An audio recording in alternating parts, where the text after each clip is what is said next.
Islamabad, while Pakistan retained its position on the Financial Action Task Force's FATF grey list and was given another opportunity to avoid being dragged down to the blacklist. Its continuous involvement along the border with Afghanistan may not bode well for its future in terms of its FATF status aspirations.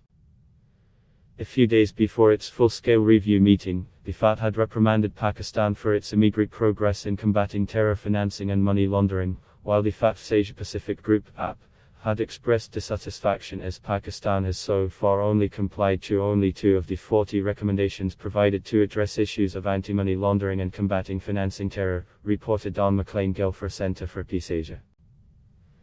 It is believed that the concessions granted to Pakistan have a lot to do with the presumption that Pakistan will toe a supporting line with the US amidst the crucial peace deal with the Taliban. However, shreds of evidence received from multiple intelligence reports suggest that Pakistan is starting nesting terror networks in Taliban safe havens of Afghanistan.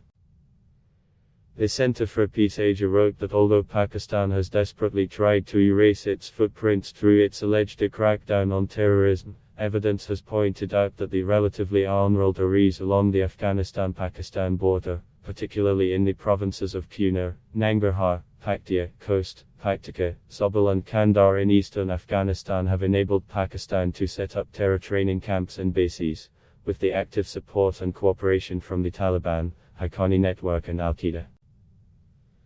It can be assumed that a nexus has developed between the Taliban, Al-Qaeda, Haqqani Network, the Lashkar-e-Taiba, LET, and Jaish-e-Mohammed, JAM, along with the Islamic State Khorasan province, ISKP, in the region.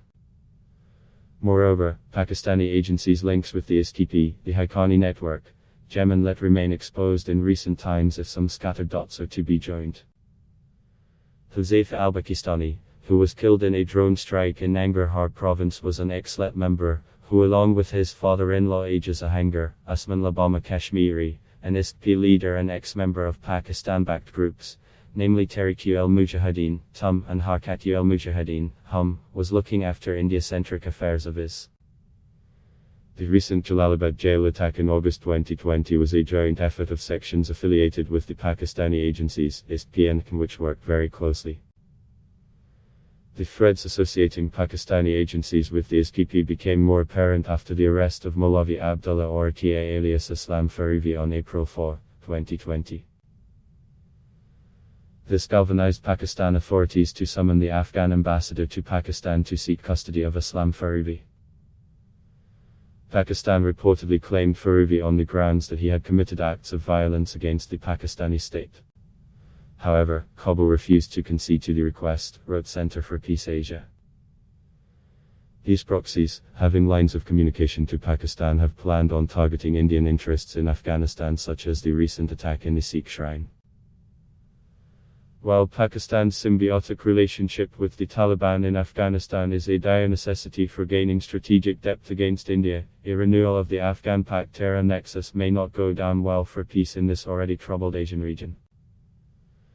This series of events does not bode well for Pakistan's desire to achieve a favorable status as an advocate of counter-terrorism. Instead, this is only going to further complicate its standing in the FATF.